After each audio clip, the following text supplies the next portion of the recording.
Good evening, viewers, and welcome to Media Scan, your weekend dose of headlines, controversies, and perspectives. This evening, I have a special edition of the show for you where we are going to discuss the multiple aspects of just one issue that rocked the media throughout the week and still continues to do so.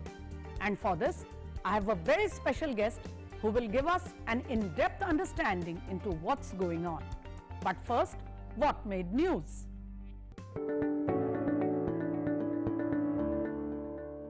What started as some celebrities and activists from abroad trying to draw attention to the farmers' agitation in India blew up into a full-scale Twitter war.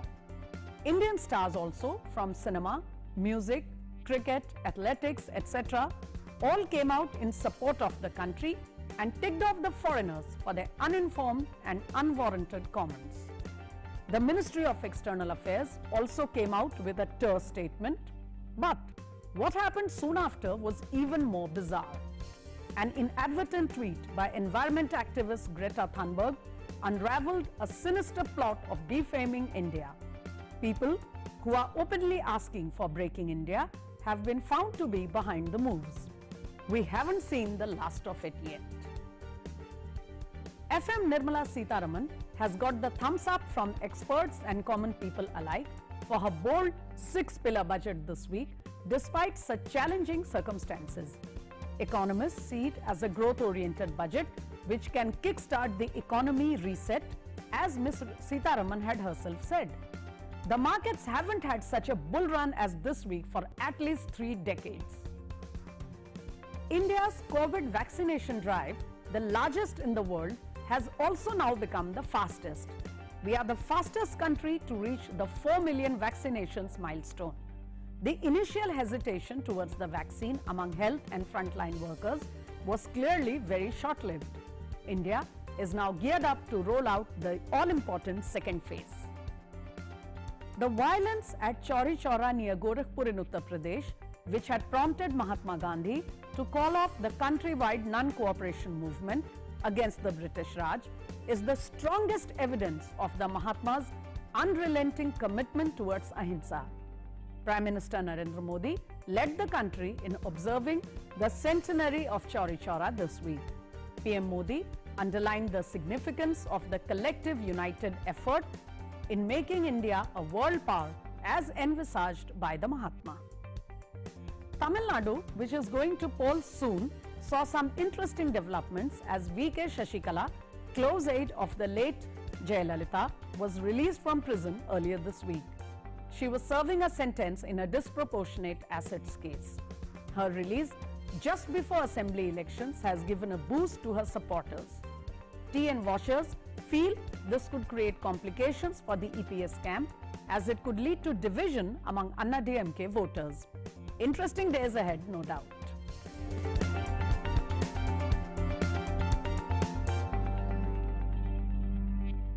After those headlines, welcome back to this special edition of Media Scan. Viewers, what started as a few random tweets soon fueled into a full-blown Twitter war. A few celebrities and activists from outside India tried to draw attention to the farmers' agitation and the measures taken by the government to bring convenience to the people and to avoid any law and order situation. People in India, celebrities, Bharat Ratna awardees and common people gave them back in an unusual show of solidarity towards the country and the unwarranted comments from abroad. However, it did not stop at that. Very soon, a sinister ploy orchestrated by enemies of India was inadvertently unraveled in the media space, and since then, the media has been completely agog with what exactly is going on. Is India under attack? Because the enemies of the nation are trying to orchestrate in a structured manner a protest, a campaign to defame India, perhaps because they have not been able to build up the kind of traction they wanted within the country. Is this just a few concerned citizens of the world trying to take interest in the goings-on of our country, or is there much more to it? Have there been earlier such efforts? Will there be more? All this and much more we are going to discuss in the next few minutes with a very special guest with me this evening. I have with me the Chief Executive Officer of the Prasar Bharati, Shashi Shekhar Vempati, the person who heads the public broadcaster of our country, and there could not be a better voice for the country than him in these very unusual circumstances. Welcome, Mr. Vempati, to Media Scan. We have been wanting to have you for past several episodes, but you have been extremely preoccupied. But I believe it is high time that you must help us to understand in an in-depth manner and share your perspective about the recent developments. And I would also like you to share with us the larger questions involved in the entire scenario. My first question to you, sir, is very simple and direct. If there are some citizens, celebrity or otherwise, who wish to take an interest in what is going on within our country, among the people of the country, political or non-political, in this world of interconnectivity, what exactly is wrong about it? See, we are in a different reality. Democracy in this century, as you rightly pointed out, operates in a hyper-connected world. And with social media platforms, borders have been rendered irrelevant. Yes. You know, an incident happens in Washington, D.C. We have opinions in, all over the world pouring in, and vice versa, right? So in this context, it is a huge challenge for democracies, especially a democracy like ours, which is so large, so diverse, and so complex in terms of the socio-economic realities that make up our polity, right?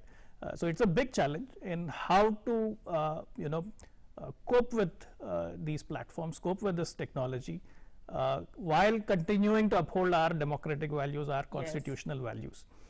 So it is natural that information travels across the world in the internet era, the social media era. It is natural that people will have opinions, but there has to be a line, and I think that line is where what has emerged in the last few days. You mean the lines have been breached which may be of serious concern to a nation, sovereign country?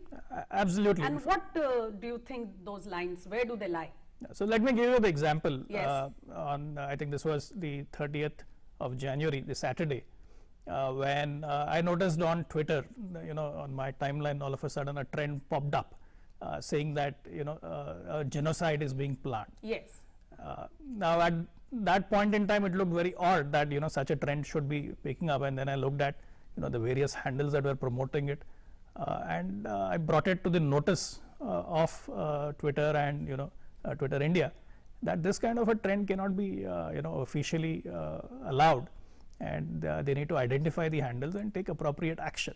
Now allow me to interrupt you, please. sir, on these tweets. We have actually, if I remember correctly, we have seen you point out similar reactions from the international media on earlier occasions, most particularly on what happened on 30th January and followed up till the next day. Where do you think these things originate? To say that there is a genocide being planned, it has to be the handiwork, the imagination of a very dangerous mind or set of minds. So what is emerging from all that we've seen is that there are a group of highly motivated activists whose agenda is definitely not in the Indian national interest. And this is not some kind of a conspiracy theory or speculation. No. These specific individuals have very clearly and overtly expressed themselves towards causes which are anti-national and anti-India. So there's no ambiguity there.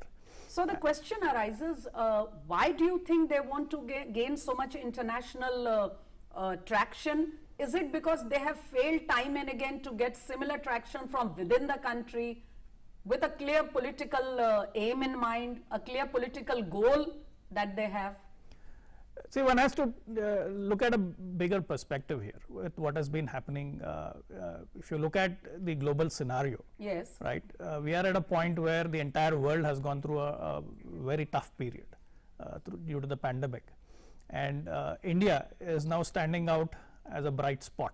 Right. The economy is on the upswing. All projections, including international organizations, saying that the GDP growth is going to be substantial. And what is puzzling practically for everyone in the international media is why are the COVID cases, dropping so fast in India? What has changed? What has happened here, right? No, some even hinted that this could be because India has been hiding numbers. But now we know that to be completely That has been rubbished. I think that has clearly been rubbished. rubbished even in the international media Yes. by independent experts. And so India is standing out. And for a democracy of our size, to be able to do this clearly puts a lot of discomfort to a certain community of activists who Right. have certain global causes in mind and who want to bring down the democratic story of India because they just simply can't deal with this reality. Sir, the obvious question from what you have just flagged is this just a campaign of a political nature which has the Prime Minister in mind or the BJP or the ruling party here in mind? Or is this much more sinister than just a political change of hands? See, I don't want to get into the domestic political aspect. I think there's a larger issue here, and Yes. we've seen this over the last 5-6 years, that it happens in waves where a certain issue is taken out of the domestic political context and then projected globally as if the Indian democracy is in disarray. Yes. The idea of India has ended. There is intolerance. So there are these monikers that are given a global currency, and these activists rally around these causes, and so this is a sustained campaign and a sustained pattern of such. We saw it with the so-called attacks on churches, then the award Wapsi. So at every juncture, Yes. you have a group of international activists who seek a role, seek a certain political outcome in India, and that is a problem irrespective of which party is in power or which coalition is in power, because we don't want outside entities to influence political outcomes, and in this hyper-connected world, that's a big challenge. How do you ensure I that will come this to doesn't that, sir, happen? about how international entities and perhaps enemies of India manage to get this kind of traction. It is certainly very structured and well thought. But before that, just a quick remark about the kind of reaction we saw from our own Indian icons once these tweets of Rihanna or Greta Thunberg or other such people came to light. Do you want to comment on that?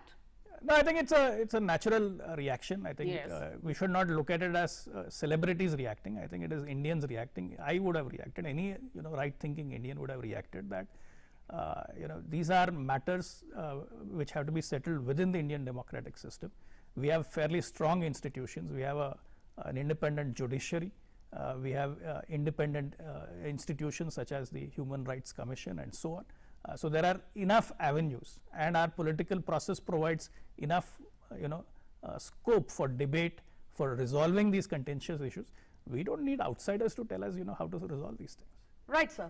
So what I want to come to now is when you said how they managed to rally around people and forces outside the country to defame the country and to raise issues which people within the country may not be paying too much attention to. On that point, I want to come to the so-called toolkit that has suddenly emerged in the media, and clearly a toolkit of anarchy. What do you think? See, I think this is a standard playbook, and this shows the degree of planning and sophistication with which activists without borders are operating. Yes. And that also calls for so much more. If we have to look out for our strategic interests, our national interests, if we have to project our worldview across the globe, then this is the degree of sophistication that we have to deal with, which is one aspect. The other aspect, which I understand the government is also working on, is how do you regulate these platforms, because these Yes, platforms yes, have a reach which transcend borders. So how do you ensure that the laws of India are respected, the sovereignty of India is respected, while at the same time we allow for the free flow of ideas and free flow of information. Sir, I'll come to more on this regulation thing, because we have seen it, this question propping up on various other occasions. It's not just this particular development. But before that, I read in some of the newspapers calling Government of India to be preachy and sanctimonious. The international coverage in several well-known global newspapers says the same thing. The Indian media and the world media has been questioning the government's reaction to this expression of through the tweets, and saying that this was completely unwarranted and government should just let it be. On that, I want to have your reaction, but before that, let us just listen in to what the Minister for Information and Broadcasting, Prakash Javadekar, had to say about this entire chain of events. जो tool kit का मामला है वो बहुत गंभीर है और साफ होता है कि कुछ ताकतें, विदेशी ताकतें भारत को बदनाम करने की साजिश कर रहे हैं, तो इस पर जरूर हम बाद में प्रतिक्रिया देंगे. So that was Mr. Javadekar giving his own understanding of the whole chain of events. Mr. Vempati, coming back to the same issue, how do you look at Government of India's reaction, considering our own newspapers have called it unwarranted and perhaps unnecessary? I absolutely disagree with that, because ultimately the government is responsible for ensuring law and order. The government is accountable to citizens for ensuring that the rule of law is upheld. And when you have activism operating beyond India's borders, and that activism is encouraging certain actions and acts to happen here, which can potentially public order, yes, absolutely. When you use the word genocide, see, it is unfortunate that activists across the world have very loosely used this word genocide, because the word genocide has a very specific meaning in the dictionary. It is not about one death or two deaths. It is about exterminating an entire class of people, and that is a very, very grave charge. And to promote such a hashtag and to then call it freedom of expression, news value, absolutely not. I mean, that is completely unacceptable, because this is a very grave label which has to be used in the rarest of rare cases, be it like what we saw in Rwanda, what we saw during World War II. There it makes sense, but you can't use such a word and then expect that this is acceptable. And in fact, this is a reflection of a phenomenon that has now taken currency for several decades. I have an essay so from who do you think are the people who push such hashtags or such Twitter campaigns, and they tend to pick up so quickly? This has far deeper roots. In fact, I wanted to highlight, I just picked up this essay from the New York Times. This is an essay published in 1992, written by a Nobel laureate in literature, Doris Lessing. And she highlights how ideological activism of a certain kind, which has emerged in the previous century, has debased language, where you pick words out of context and then you apply them to push a certain ideology, a certain agenda. Because and these words make good headlines. Yes, absolutely. And then the words take root and you don't even realize what you're doing. Yes. And there's a classic example of that with the word genocide. The way you use the word how genocide. loosely it has been used, that it has now become common currency, right? So this is a big challenge, and it spans borders. And it is even more complicated because of technology, the way social media is. That brings me to the moot question that I had in mind. We know that the parliamentary panel is also seized of the matter. The concerned ministry is dealing with it. However, as you said, to deal with a platform and intermediary which is not based in our country becomes that much more challenging, because our law enforcing agencies cannot always ensure. So in the new circumstances, how do you think we can deal with this threat to public order and still allow expression to flow freely? Well, there's one way to look at it, which is that we are not only the largest democracy, we are also a large market. Yes. So if you are an international digital platform, you want a market in India, then you have to respect the rule of law in India. You can't claim to be above and beyond what the constitution or what the rule of law says, right? So that is one way you get the platforms to operate within the boundaries, within the framework of the rules and the law in India. The second is we also have to build internal capabilities within the country. From a tool standpoint. To give you an example, when this whole episode happened, my Twitter handle was one of many which got withheld. And one of the reasons for that was that when I pointed out that this particular hashtag was trending, my tweet also referred to that, right? So the tool obviously has to have the ability to make a difference between those who are using and promoting the offensive language versus those who are calling attention to it, right? So we'll have to build those tools, those sophistication within our regulatory environment, so that we can intervene when required. And Sir, secondly, we you, need to tell apart from the- being a well-known media personality heading our public broadcaster, you are also a technically aware person who can help us understand, you know, as you said, we need algorithms, we need a technical setup which is more discerning than what it is today. How can we help the government in this or the country? I think there's a lot of research happening. Artificial intelligence today has, you know, especially in the area of natural language processing, has acquired a degree of sophistication. Today, if you see, Okay. yeah, you know, translations have become very good. Subtitling, same language, subtitling or It's using real time. real time, you know, it has improved a lot. So it's a matter of time. There's enough research happening within the country. So I don't see that as a huge challenge. It's something that we have to put our minds to and get it done. The bigger challenge, of course, would be to ensure that we have an effective regulatory mechanism, it has institutional integrity, and the platforms respect that. And what could be that regulatory mechanism? Well, Since there are we do several not have such a clear body at the moment. Yeah. So there are several models that we can look at. There is a Yes. model in Australia, there's a model in Singapore. So I understand, you know, the government is actively looking at these. So I'm pretty sure we'll come up with a very uniquely Indian way of managing and, you know, handling this problem. Sir, I'll come to the bigger question of the farmers' protest, since that is where this whole thing took off from. But before that, I just want one more line from you. While we build up a mechanism, a regulatory authority, etc., how can we sensitize the consumer, the social media users, to be more careful and you know, aware of these challenges, because they inadvertently may be pushing these agendas? That's a very good point, Sir. because social media is unlike anything, you know, the world has seen in the past, where a simple conversation can have a cascading effect and a nonlinear amplification that Yes. can happen across countries, across regions, and so on. So it is very important that even citizens are educated, are sensitized on how to conduct themselves in these forums. And this is something that we have not actively done No. in this country, and I think that should happen. It happens at a level of, you know, within an organization you have a certain code that, you know, do's and don'ts in terms of social media and so on. But once you're in the public square, where, you know, individuals participate at the personal capacity through, you know, anonymous handles and so on, it's complete anarchy out there. So a lot more social education needs to happen, and perhaps a good place to start would be with the schools. Just like Right. there's a lot of debate around, you know, Are you you need to teach. suggesting that this should become a part of the curriculum? Absolutely, because it is a reality today. Yes. Whether we like it or not, children today are already using social media tools, Yes.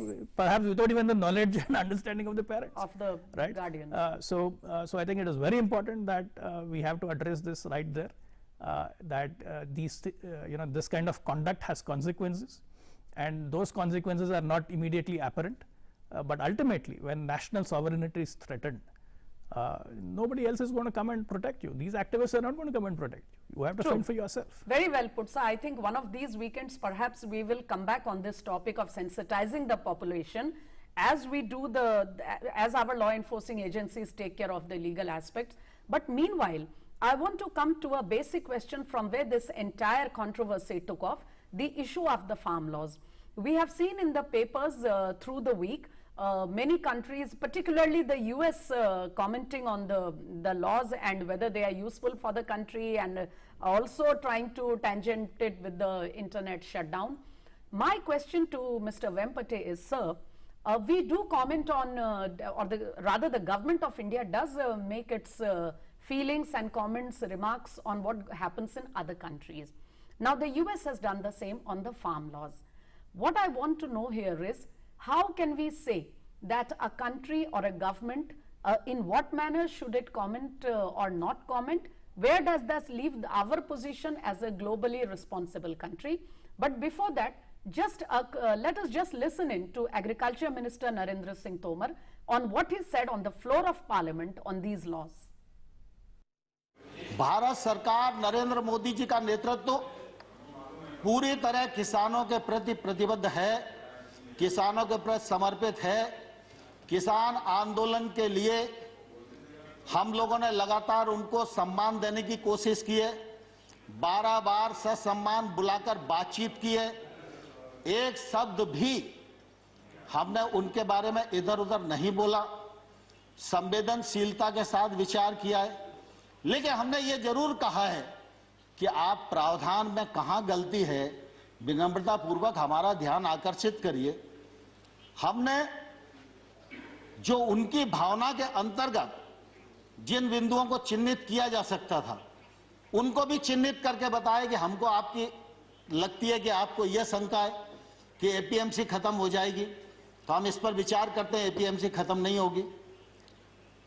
हमने एक के बाद एक उनको प्रस्ताव देने का भी प्रयत्न किया, लेकिन मैंने साथ में यह भी कहा कि अगर हम भारत सरकार किसी भी संशोधन के लिए तैयार है, इसके मायने ये नहीं लगाना चाहिए कि किसान कानून में कोई गलती है। So that was Narendra Singh Tomar telling us about what is the government's position on the laws now in the light of recent developments. Sir, when Government of India can comment on the goings on in the Middle East, in the US, in Myanmar, the neighborhood, how do we look at the comments of another country on our legislations? So it's legitimate for any sovereign nation to comment on an issue where their interests lie. So if Indian interests lie in some situation in the Middle East, I think it's natural for India to comment on that, right, and so on. To that extent, I think it's not a big matter of concern. However, if there is an ongoing democratic process, and if your interventions are trying to influence the outcome of that process, then it's a problem. And this is not just a question of what's happening in India. We've seen that it has also happened in past elections in the United States as well, yes, where Facebook was being used and bots on Facebook and fake accounts on Facebook were being used to push a certain kind of influence the political process. So that, I think, is a definite red line that is being crossed. So to that extent, absolutely we should be cognizant of where that line is and if that line is being crossed or not. I also have a comment on how international media has been reporting on these series of events and these issues, where where something is not a free speech issue is being projected as a free speech issue, where something is not censorship is being projected as if it's censorship. To give you an example, The Economist earlier today had an article saying that internet services being shut off in certain districts is censorship. That is absolute rubbish, right? Because there is nobody preventing them from watching television, from reading newspapers, yes, from reading magazines, including The Economist, including them. Absolutely. Nor is there anything stopping them from leaving that area and going to a different place and then using social media or their mobile phones or whatever, right? Very interesting. Just because I've completely overshot our time today, sir. So just a quick remark on from what you just flagged here. Just like there is this question of censorship, being taken to illogical limits, we have this comment on danger to democracy. I mean, people who are trying every tool allowed in a sovereign country to express themselves continue to call out a danger to democracy. What's your remark on that? I think Indian democracy is strong, it's vibrant. The fact that we are having these conversations, these debates, yes, in a very, I would say in a extremely diverse manner, where all sorts of voices, all sorts of opinions are being heard, and our institutions continue to be active. I think Indian democracy will only go further from strength to strength. There is no danger to democracy here. It is a completely false projection. And my advice to international media persons and commentators would be that please don't go by the viewpoint of a certain segment of Indian media. If you want to report on India, you need to understand the length and breadth of India, the demographic complexity of India. You need to understand Indian media in every language, every dialect. So I would advise them to come and spend more time in India and spend more time outside of Delhi. Don't just limit yourself to the yes, corridors of power and influence in Delhi, in certain zones in Delhi. Absolutely, sir. I'm afraid we completely overshot our time today because this is a multifaceted issue, viewers, and we have to go in depth to understand what exactly is the intention of the people who are trying to defame India. Is it only going to end at defaming India, or is there a much deeper sinister design involved?